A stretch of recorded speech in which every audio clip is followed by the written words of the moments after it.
ಸ್ನೇಹಿತರೆ ನಮಸ್ಕಾರ. ಕರ್ನಾಟಕ ರಾಜ್ಯದ ಪೊಲೀಸ್ ಇಲಾಖೆಗೆ ಒಂದು ಕಡೆ ಕಳಂಕ ಅಂತ ಹೇಳಬಹುದು. ಕರ್ನಾಟಕದ ರಾಜಧಾನಿ ಬೆಂಗಳೂರು ಪೊಲೀಸರಿಗೆ ಈಗ ಮತ್ತೊಂದು ಕಳಂಕ. ಲಂಚ ಸ್ವೀಕರಿಸುವಂತಹ ಸಂದರ್ಭದಲ್ಲಿನೇ ಪೊಲೀಸ್ ಅಧಿಕಾರಿ ಸಿಕ್ಕಾಕೊಂಡಿದ್ದಾನೆ. ಹೌದು ಸ್ನೇಹಿತರ, ಇವರ ಹೆಸರು ಗೋವಿಂದ ರಾಜು. 4 ಲಕ್ಷ ಲಂಚವನ್ನು ಪಡೆಯುವಂತಹ ಸಂದರ್ಭದಲ್ಲಿ ಈ ಇನ್ಸ್ಪೆಕ್ಟರ್ ಸಿಕ್ಕಾಕೊಂಡಿದ್ದಾರೆ. ಸಿರ್ಸಿ ಸರ್ಕಲ್ ಬಳಿ CAR ಗ್ರೌಂಡ್ ಹತ್ರ ಈ ಒಂದು 4 ಲಕ್ಷ ದುಡ್ಡನ್ನು ಪಡಿತಾ ಇದ್ರಂತೆ, ಲಂಚವನ್ನು. ಸೊ ಆ ಸಿಚುವೇಶನಲ್ಲಿ ಇವರು ಸಿಕ್ಕಾಕೊಂಡಿದ್ದಾರೆ. ಚೀಟಿ ವ್ಯವಹಾರಕ್ಕೆ ಸಂಬಂಧಪಟ್ಟಂತೆ FIR ಹಾಕ್ತೀನಿ ಅಂತ ಹೆದರಿಸಿ ಲಂಚಕ್ಕಾಗಿ ಬೇಡಿಕೆಯನ್ನು ಇಟ್ಟಿದ್ರಂತೆ.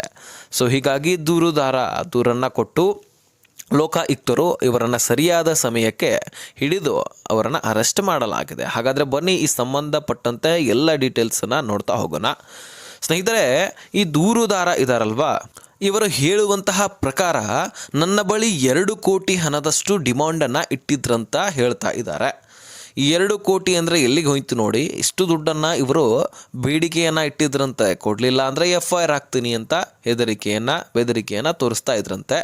ಸೊ ಈ ದೂರುದಾರ ಹೇಳ್ತಾ ಇದ್ದಾನೆ, ನಾನು ಆರಂಭದಿಂದಲೂ ಕೂಡ ಕಂತು ಅಷ್ಟು ಹಣವನ್ನು ಕೊಡ್ತಾ ಬಂದಿದ್ದೀನಿ, ಆದರೂ ಸಹಿತ ನನ್ನನ್ನು ಇನ್ನೂ ಬಿಡ್ತಾ ಇಲ್ಲ, ಇನ್ನೂ ಕೂಡ ನನಗೆ ಟಾರ್ಚರ್ ಮಾಡ್ತಾ ಇದ್ದಾರೆ ಅನ್ನುವಂತಹ ರೀತಿಯಲ್ಲೇ ಈ ದೂರುದಾರ ಹೇಳ್ತಾ ಇದ್ದಾನೆ.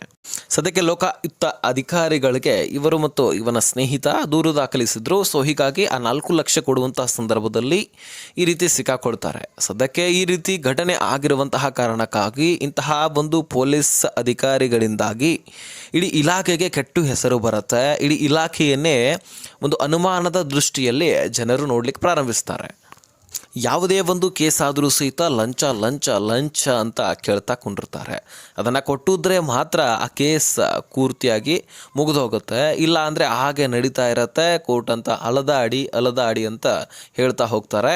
ಅಥವಾ ಆ ಒಂದು ಕೇಸನ್ನು ಮುಚ್ಚಾಕೋದಿಲ್ಲ, ನಿನ್ನ ಮೇಲೆ FIR ಹಾಕ್ತೀನಿ, ಸೊ ನೀನು ಪೊಲೀಸ್ ಠಾಣೆಯಲ್ಲೇ ಕೊಳೆಯೋ ಹಾಗೆ ನಾನು ಮಾಡ್ತೀನಿ, ಜೈಲಿನಲ್ಲೇ ನಿನ್ನ ಕೊಳೆಯುವ ಹಾಗೆ ಮಾಡ್ತೀನಿ. ಈ ರೀತಿ ಸಾಕಷ್ಟು ಕಡೆ ನಾವು ನೋಡಿದ್ದೀವಿ, ಸೋಷಿಯಲ್ ಮೀಡಿಯಾಗಳಲ್ಲಿ ನೋಡ್ತಾ ಬಂದಿದ್ದೀವಿ, ಇನ್ನೂ ನೋಡ್ತಾ ಇದ್ದೀವಿ ಕೂಡ. ಸೊ ಇದು ಯಾವಾಗ ನಿಲ್ಲತ್ತೆ?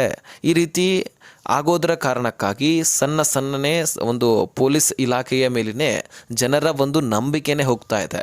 ಹೀಗಾಗ್ತಾ ಹೋದರೆ ನಾವು ಏನಂತ ಹೋಗಿ ದೂರು ದಾಖಲಿಸೋದು? ಇಂತಹ ಸಂದರ್ಭದಲ್ಲಿ ಈ ಪೊಲೀಸ್ ಗೋವಿಂದ ರಾಜು ಅವರು ಅನ್ನೋದು ಬೇಡ, ಅವನು ಈಗ ಪೊಲೀಸ್ ಇಲಾಖೆಯ ಡ್ರೆಸ್ನಲ್ಲೇ ಹೋಗಿ ಲಂಚ ಪಡ್ಲಿಕ್ಕೆ ಹೋಗಿದ್ದಾನೆ. ಇಲಾಖೆಯ ಮಾನ ಮರ್ಯಾದೆ ಹರಾಜು ಹಾಕ್ತಾ ಇದ್ದಾನೆ. ಪೊಲೀಸ್ ಅಧಿಕಾರಿಯ ಡ್ರೆಸ್ ಅಂದರೆ ಅದಕ್ಕೆ ಏನು ವ್ಯಾಲ್ಯೂ ಇರುತ್ತೆ ಅನ್ನುವಂಥದ್ದು ಕೂಡ ಅವನಿಗೆ ಗೊತ್ತಿಲ್ಲ. ಸೊ ಅಂತಹ ಒಂದು ಡ್ರೆಸ್ ಕೋಡ್ ಹಾಕ್ಕೊಂಡು ಸಹಿತ ಈ ಲಂಚವನ್ನು ಪಡೀಲಿಕ್ಕೆ ಹೋಗಿದ್ದಾನಂದರೆ ನಾಚಿಕೆ ಆಗಬೇಕು. ಸೊ ಹೀಗಾಗಿ ಇಂತಹ ಎಲ್ಲ ಘಟನೆಗಳು ಆಗ್ತಾ ಇರುವಂತಹ ಕಾರಣಕ್ಕಾಗಿಯೇ ನಂಬಿಕೆ ಹೊರಟೋಗ್ತಾ ಇದೆ ಇಲಾಖೆಯ ಮೇಲೆ.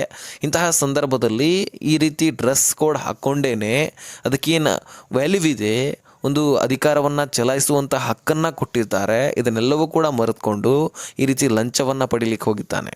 ಇದರಲ್ಲಿ ಲೋಕಾಯುಕ್ತ ಅಧಿಕಾರಿಗಳಿಗೂ ಕೂಡ ಒಂದು ಸಲ್ಯೂಟ್ ಅಂತ ಹೇಳ್ಬೋದು. ಪೊಲೀಸ್ ಇಲಾಖೆ ಈ ರೀತಿ ಅಧಿಕಾರಿಗಳ ಮೇಲೆ ಡೈರೆಕ್ಟಾಗಿ ಕ್ರಮವನ್ನು ಕೈಗೊಳ್ತಾರೆ.